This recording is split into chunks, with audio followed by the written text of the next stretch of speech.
तो सभी कैसे हो? सभी अच्छे होंगे। तो आज मैं आप लोगों का क्लास 4 का सब्जेक्ट हिंदी का क्लास लेने जा रही हूँ। मैं आप लोगों को सारांश 4 से नया चैप्टर स्टार्ट कर रही हूँ, चक्रव्यूह, चैप्टर नंबर 12।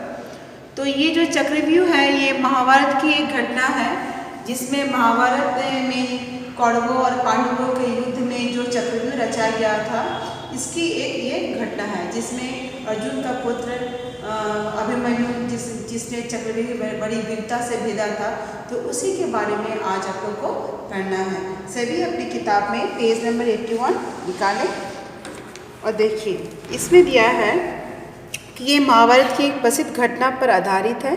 इसमें अभिमन्यु की वीरता का बखान करके बच्चों में न्याय के विरुद्ध संघर्ष करने की प्रेरणा देने का प्रयास किया गया है।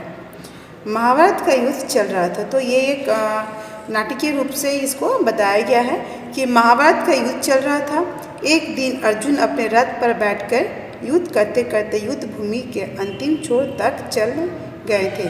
तो जब युद्ध चल रहा था तो तभी अर्जुन अपने रथ पर बैठ के युद्ध करते करते वो युद्ध के अंतिम यानी युद्ध भूमि के अंतिम छोर तक चले गए थे। कौरवों को यह अच्छा मौका जान पड़ा। कौरवों के कहने पर गुरु द्रोणाचार्य ने चक्रव्यूह की रचना करने की घोषणा कर दी। फिर कौरवों को लगा कि जब अर्जुन ही इनमें से सबसे शक्तिशाली योद्धा था पांडवों में से, तो वो अगर युद्ध भूमि से दूर चला गया है तो ये अच्छा एक मौका है जहाँ पर वो युद्ध में इन्हें हरा सकता था। इसलिए कौरवों ने द्रोणाचार्य से कहकर चक्रव्यूह की रचना की घोषणा करवा दी। पांडवों को इस चक्रव्यूह को भेदने की चुनौती दी गई। तो फिर पांडवों को कहा गया है कि उन्हें ये चक्रव्यूह को भेदना है। चक्रव्यूह की घोषणा से युधिष्ठिर बहुत चिंतित थे।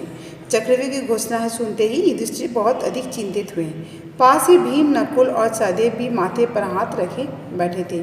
पांचों पांडवों में केवल अर्जुन ही चक्रव्यूह को भेदना जानते थे। चिंता की बात यह थी, अर्जुन की अनुपस्थिति में चक्रव्यूह का भेदन कौन करेगा।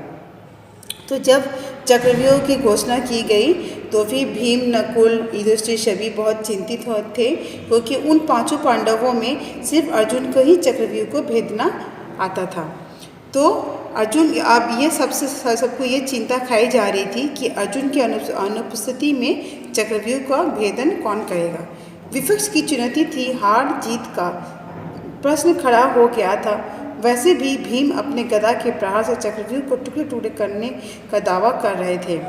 तो चूँकि कौरवों की ये चुनौती थी, तो अब ये अगर ये कहते हैं कि वो चक्रव्यूह को भेद नहीं सकते हैं तो फिर वो हार जाएंगे। तो इसलिए ये उनके सामने बहुत बड़ी एक चुनौती थी।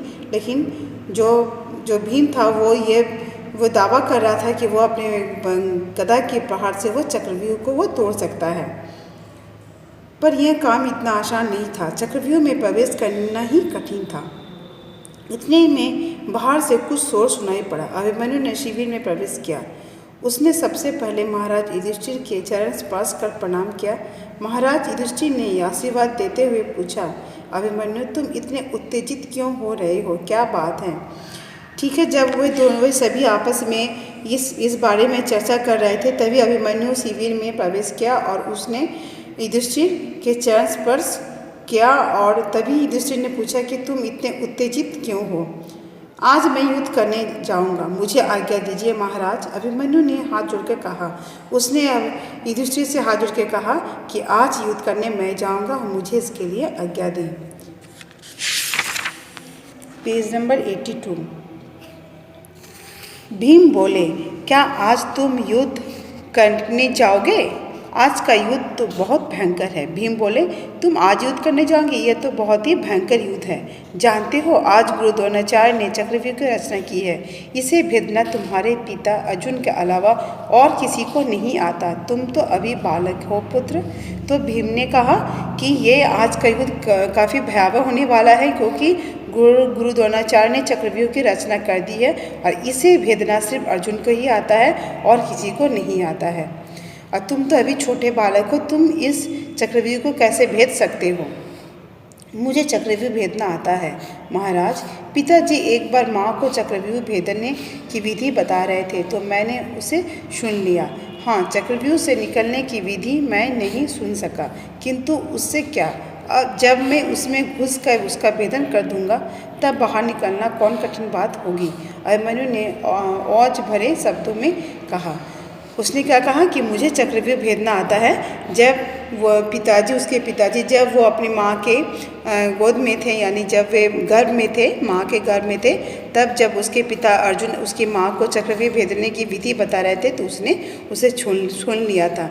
लेकिन चक्रव्यूह से निकलने की विधि उन्हें नहीं आती थी, क्योंकि जब वो चक्रव्यूह की विधि निकलने की विधि बता रहे थे तो उसकी माँ सो चुकी थी, इसलिए उसे चक्रव्यूह विधि की से निकलने की विधि उसे नहीं आती थी। लेकिन उसने अपने दृढ़ निश्चय से कहा, जब मैं उसमें घुस सकता हूँ तो मैं उससे मैं बाहर भी आसानी से निकल जाऊँगा। तो आज मैं आप लोग को यहीं तक पढ़ा रही हूँ। इसके बाकी के वीडियो में मैं आपके इसके बाकी का अध्याय में पढ़ाऊँगी।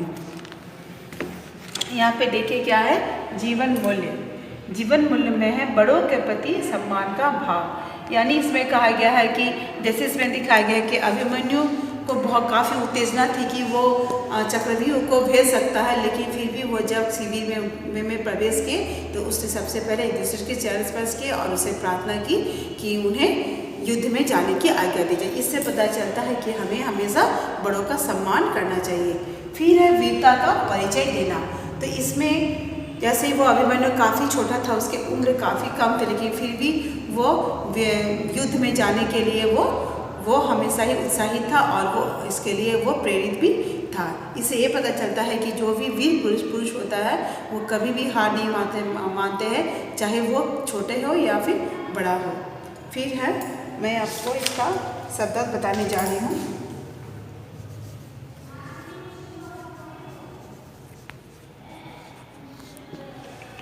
शब्दार्थ है युद्ध, लड़ाई,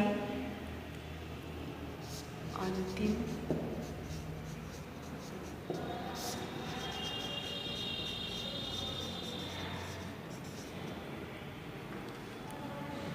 चुनौती,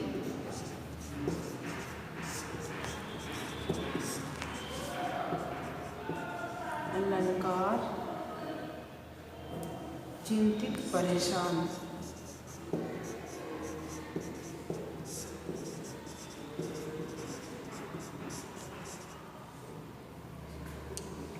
रहा,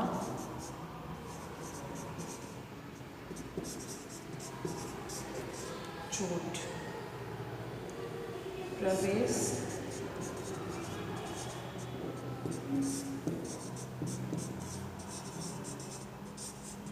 दाखिल।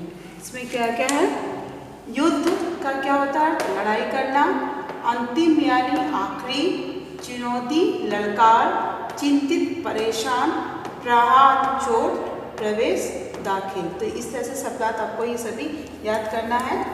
ठीक है, तो आज मैं अपना क्लास यहीं समाप्त करती हूँ। धन्यवाद।